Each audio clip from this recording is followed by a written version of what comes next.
నమస్తే సార్. నమస్తే అండి. మీ పేరు సార్? రేవూరి గోగురాజు. గోగురాజు గారు, మీకు అంటే మీరు ఏ పార్టీలో ఉన్నారు? ఎన్ని సంవత్సరాల నుంచి రాజకీయాల్లో ఉన్నారు? 2008 జూన్ నుంచి వైఎస్ఆర్ పార్టీ. జగన్మోహన్ రెడ్డి గారు వచ్చిన కండిసి కూడా గ్రంథి శ్రీనివాస్ గారి ద్వారా అక్కడే ఉంటున్నాను ఆయన దగ్గర. మీరు రాజకీయాల్లో ఎన్ని సంవత్సరాల నుంచి ఉన్నారు సార్?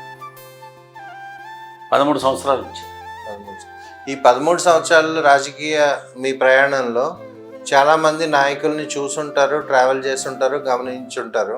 ఈ భీమవరం నియోజకవర్గానికి సంబంధించిన ముఖ్య పార్టీ నాయకులకి, మీ నాయకులు, మీ శాసనసభ్యులు గ్రంథి శ్రీనివాస్ గారికి మధ్య ఏమన్నా వ్యత్యాసం, తేడా గమనించారా? తప్పకుండా వ్యత్యాసం ఉందండి. గ్రంథి శ్రీనివాస్ గారు ఉదయం 8 గంటలకు వచ్చి ప్రతి ఓళ్ళు సమస్య కూడా ఆయన సెక్షన్ హెడ్స్కి ఫోన్ చేసి ప్రతి సమస్యని స్వయంగా ఎవరికి చెప్పకుండా ఆయనే పిలిపించి మాట్లాడి చేయించే వ్యక్తి గ్రంథి శ్రీనివాస్ గారు. ఇప్పుడు గతంలో పులపర్తి రామాంజనేయులు గారు, ఇదే అంజుబాబు గారు, గత ఎలక్షన్లో పవన్ కళ్యాణ్ గారు, అంజుబాబు గారు, గ్రంథి శ్రీనివాస్ గారు పోటీ పడ్డారు. ఇప్పుడు మళ్ళీ పార్టీ మారి జనసేన తరఫున అంజుబాబు గారు, గ్రంథి శ్రీనివాస్ గారు పోటీ పడుతున్నారు. భీమవరం ప్రజలు అంజుబాబు గారు కోటేస్తారా, గ్రంథి శ్రీనివాస్ గారు కోటేస్తారా? గ్రంథి శ్రీనివాస్ గారు కోటేస్తారండి. ఎందుకు వేస్తారు? ఎందుకు వేయాలి? ఒకటి, రాగానే పలకరించే వ్యక్తి గ్రంథి శ్రీనివాస్ గారు అండి. వాళ్ళ సమస్యలు తెలుసుకుని ఒకవేళ అప్పుడు అవ్వకపోతే మళ్ళీ కమిషనర్ ఏదైనా టైం బట్టి వెంటనే ఫోన్ చేసి మీ పని ఇలా అయిందని కూడా చెప్పే వ్యక్తి గ్రంథి శ్రీనివాస్ గారు. అది గ్రంథి శ్రీనివాస్ గారు. మరి అంజుబాబు గారు? అంజుబాబు గారితో టచ్ లేదండి. మీరు విని ఉంటారు కదా. అంజుబాబు గారు ఇలాంటి విషయాలు ఏం పట్టించుకునేవారు కాదు.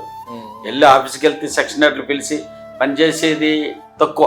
గతంలో ఈ ముగ్గురు అభ్యర్థులు పోటీ చేసి ఉన్నారు. దాని తర్వాత మన దురదృష్టం, కాలానికి అనుగుణంగా కరోనా అనే భయంకర విపత్తుని మనం ఫేస్ చేసాం. ఈ కరోనా సమయంలో పవన్ కళ్యాణ్ గారు ఏం చేశారు, అంజుబాబు గారు ఏం చేశారు, గ్రంథి శ్రీనివాస్ గారు ఏం చేశారు? పవన్ కళ్యాణ్ గారు చూడలేదు, అసలు ఇక్కడ భీమవరం అడుగు పెట్టలేదు. మరి అంజుబాబు గారు కూడా ఏం చేయలేదు. ఈయన ప్రతిరోజు ఆఫీస్కి వచ్చి ఎవరికన్నా ఎక్కడన్నా జాయిన్ చేయాలంటే జాయిన్ చేసి వాళ్ళతో మాట్లాడి, మరి తర్వాత ఆ ఆక్సిజన్ అంతు లేదంటే ఢిల్లీ నుంచి కూడా తెప్పించినటువంటి వ్యక్తి, చాలామంది ప్రాణాలు నిలబెట్టినటువంటి వ్యక్తి గ్రంథి శ్రీనివాస్ గారు. కరోనా టైంలో గ్రంథి శ్రీనివాస్ గారు ప్రతిరోజు ఎవరైనా వచ్చి బాగోలేదంటే వెంటనే లెటర్ ఇవ్వటం, అలాగే గవర్నమెంట్ హాస్పిటల్కి ఫోన్ చేసి వాళ్ళతో డాక్టర్స్తో మాట్లాడటం కూడా జరిగింది.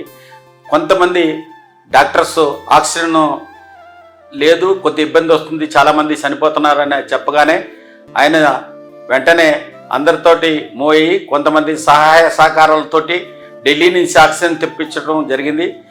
తెప్పించిన వెంటనే అందరూ సక్సెస్ఫుల్గా కొన్ని ఊర్లకు కూడా పంపిస్తాం. ఏలూరు కలెక్టర్ గారి ద్వారా ఏలూరు ఏజెన్సీ ప్రాంతానికి పంపించారు. అలాగే మన గవర్నమెంట్ హాస్పిటల్ ₹1,00,00,000 మరి ఆక్సిజన్ పంపించడం జరిగింది. ఇంకా ఎవరైనా కావాలని చెప్తే వారికి కూడా పంపించడం కూడా జరిగింది. చాలామంది ప్రాణాలు కాపాడినటువంటి దాత మరి గ్రంథి. సార్, మీకు జిల్లా హెడ్ క్వార్టర్గా భీమవరాన్ని జగన్మోహన్ రెడ్డి గారు గ్రంథి శ్రీనివాస్ గారి కోరిక మేరకు ఇచ్చారని చెప్తున్నారు. బాగానే ఉంది. అవును సార్. అసలు ఈ జిల్లా హెడ్ క్వార్టర్ వల్ల ఉపయోగం ఏంటి? జిల్లా హెడ్ క్వార్టర్ వల్ల చాలా ఉపయోగాలు ఉన్నాయండి.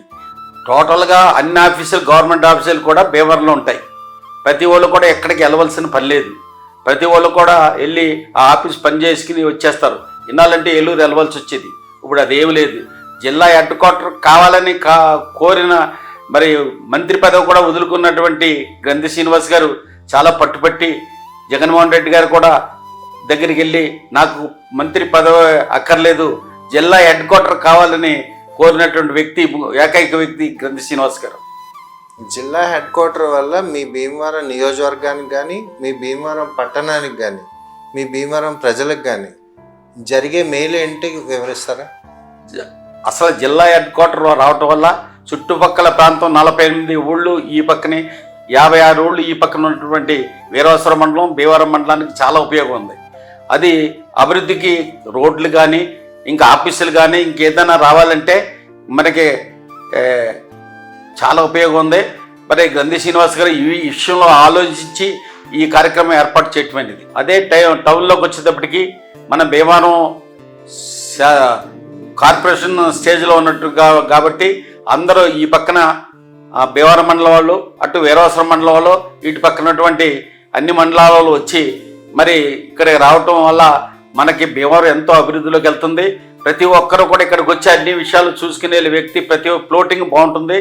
దాని గురించి గ్రంథి శ్రీనివాస్ గారు ఇవన్నీ ఆలోచించి ఇవన్నీ చేయటం కూడా జరిగింది. చివరిగా 36వ వార్డుకు సంబంధించి మీరు మీ గ్రంథి శ్రీనివాస్ గారికి ఎంత మెజారిటీ వస్తుందని మీరు అనుకుంటున్నారు? 36వ వార్డు మాకు 3 బూత్లండి. మొత్తం ఓటింగ్ అక్కడ 3900 ఎంత మెజారిటీ వస్తుంది అనుకుంటున్నారు? ఆ 3900 ఓట్లలో మీకు ఎన్ని ఓట్లు వస్తాయి అనుకుంటున్నారు మీ పార్టీ? 3900లో దర్దాపుగా మా పార్టీకి 2500 నుంచి 2600 వరకు వస్తాయండి. 2600 ఓట్లు వైఎస్ఆర్సీపీ పార్టీకి వస్తుందని అనుకుంటున్నాను. ఓకే అండి, నమస్తే అండి. నమస్తే సార్.